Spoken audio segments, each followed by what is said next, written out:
Good day, refined, renewed, revived, revitalized, and refreshed singles. And how are you doing today? And I trust that you're great and that all is well and all things are working for your good. Yes, no matter what you see, no matter what comes your way, all things are working for your good. So how are you doing today? You know, we began a series of ways that we can choose a spouse. So I spoke on the wrong ways that we can choose a spouse 3 weeks ago, and then I went on to talk about the fact that you can choose in the right ways, and then I mentioned 5 points. That was last week, and so today I want to go ahead to give you 5 more points and wrap that up so we can move to some other subject. Please don't forget to like, share, and subscribe to my YouTube channel, Esther_Odechukwu. Thank you for viewing and thank you for your kindness all this while. Yes, so I go straight to the 6th point. And so the 6th point today is something that can shift you to a way that would so bless you and save you from trouble, from pain in the long run. And so it says that you have to choose with the help of wise counsel. You have to choose with counsel. You have to make a choice with the help of the people who have gone ahead of you. And so, yes, sitting with counselor is so powerful. Scripture says in Proverbs chapter 15 verse 22, it says that without wise counsel, plans, projects, prospects, ideas, things you want to do, they can fail. But it now says that where there are many advisors, that you can succeed. So it's a profound thing to do when you decide to go sit with a counselor, when you find someone you want to marry or you want to make a choice. So sit with a counselor. It now goes on to tell us in Proverbs chapter 24 verse 16, it says that with wise counsel that you can wage war against doubt, against darkness, against confusion, against uncertainty, against lack of certainty, against indecision, against blindness. You can wage war with counsel you can see. Oh, I love the big part of that scripture. It says now that in the multitude of counsel there is safety. You are safe, you are sound, you are secured, you are strengthened, you are helped. You see the mercy of God working for you. You get to a place where you know that this thing ain't going to work. This will not profit where you are going. That's what counsel does for you. It guides you, it guides you, it helps you to see the things that you're not seeing, and it helps you to open up your mind, because a lot of people see things in a myopic way. But when they sit with a counselor, the counselor opens up the whole thing to them, allows them to reassess the situation, allows them to, see the reasons why they have to or not make that decision, allows them to get to the point and the root of the matter, because you know what?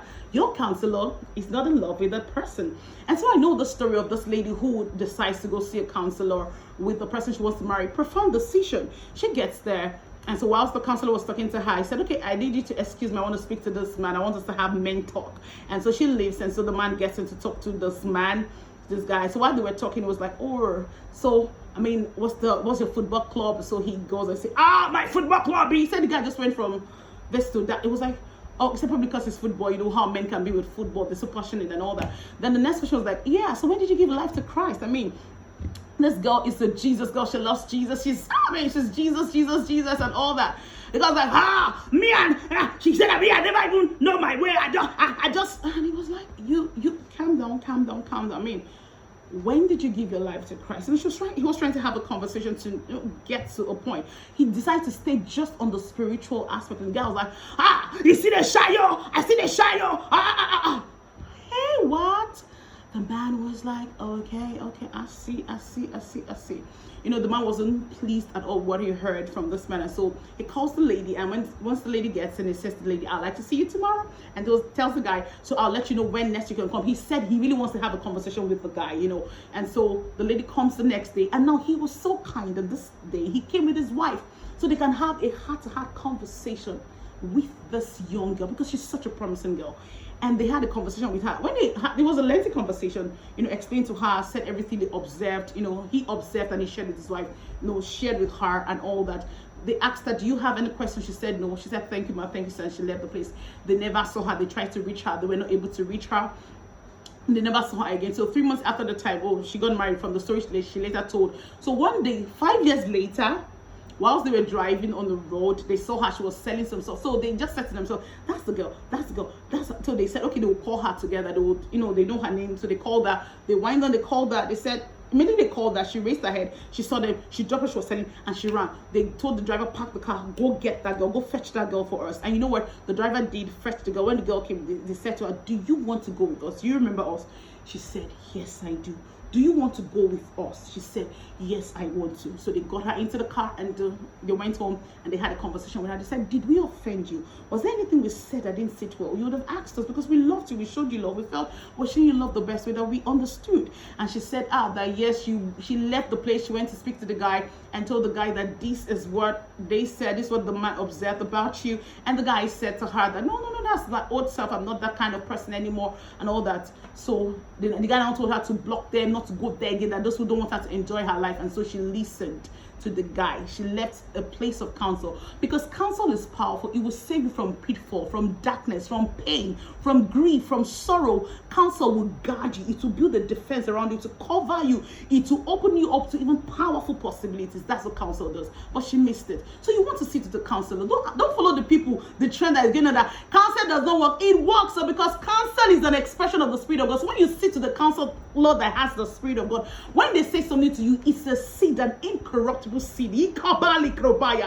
When you get it inside you, it's supposed to bear fruit in you 30-fold, or 60-fold, 100-fold. That's what happens. But some people, when they sit with people who are not counselor, of course, it's not powered by the Spirit of God, so that thing cannot bear fruit. And also you, when you are going to sit to the counselor, ask the Lord to show you mercy, that your mind will be receptive of whatever they would say. Your mind will open up, your portals will open up, it will fall on fertile ground. The breath of the air will not take it, the troubles of life will not take it, it will not fall on stony ground. Yes, so that anything you receive will work for you and profit you at the long run. So you need counsel. So please, when you're making a choice, choose with the help of wise counselors, so that you can make a profound decision. God bless you. So the seventh point I want to talk about is that choose someone who is loyal. So you want to choose someone who is able to defend you, who is steadfast, who is faithful, who can cover you. So I know this story of a brother and a sister. They were cutting, so they were walking on a lonely path one day. It wasn't really dark, but the two guys came out with a cutlass and a knife, and so they stopped them, trying to get their phones and all that. The guy just pushed those two guys and ran, left the girl. He didn't do anything for the girl, left the girl, and the girl was crying, what, calling the guy's name, come, help. This guy ran, he didn't turn back, and that was all. She didn't even see the guy again for like 2 days later, even when this boys left her. So she was asking herself, I mean, is the person really loyal to me? Can he really defend? Can he cover me? No. Remember when Michal found out that her father Saul wanted to kill David? She told, I know these ones, they're already married. She told David, you are going to escape tonight because my father seeks your soul. You have to be loyal to the person, so you will know the way the person treats you in the face of temptation, adversity, trouble, how they react. Do they bring solution? Do they help you to navigate the situation? So you need to make a choice, yes, with someone from a place of loyalty. Be sure that this person is going to be loyal. This person is loyal. You can know now if you sit down on your watch, and you will see the way they react to situations when you are in trouble. That's so powerful. And so the 8th point I want to talk about is that you have to choose someone who is teachable, to choose someone who has a growth mindset, who is willing to be able to grow, not change their values and convictions, but grow, believe that yes, they can learn new things, they can relearn, they can unlearn, they can learn the ways that are not, that are not okay, that are not profiting. People who are ready to step up, evolve into a higher version of who God has called them to be. So it's a profound thing to choose someone who has a growth mindset over a fixed mindset that says, this is how things are done, this is how my father did it, this is how my mother did it. They're not willing to change and understand that we can get better results and have healthier results and lifestyle if we choose this path. So you want to choose someone who has a teachable spirit. Proverbs chapter 9 verse 9 says that if you tell a wise man something, if you teach him something, become wiser. If you teach a righteous man, he would increase in learning. But my goodness, if you can't speak to someone who is proud, who has a haughty spirit, who is not willing to learn, has a fixed mindset, they will so mock you, and you even feel bad for speaking to them. So you want to choose someone who is teachable. So the 9th point I want to talk about is that you have to choose someone. Choose from a place of patience. See, be patient on your journey. Don't be hasty. Don't make rash, fast decisions. Be patient, because with time, things will unfold, things will unveil itself. Time is a revealer. It will reveal things to you. So you want to choose with from a place of patience.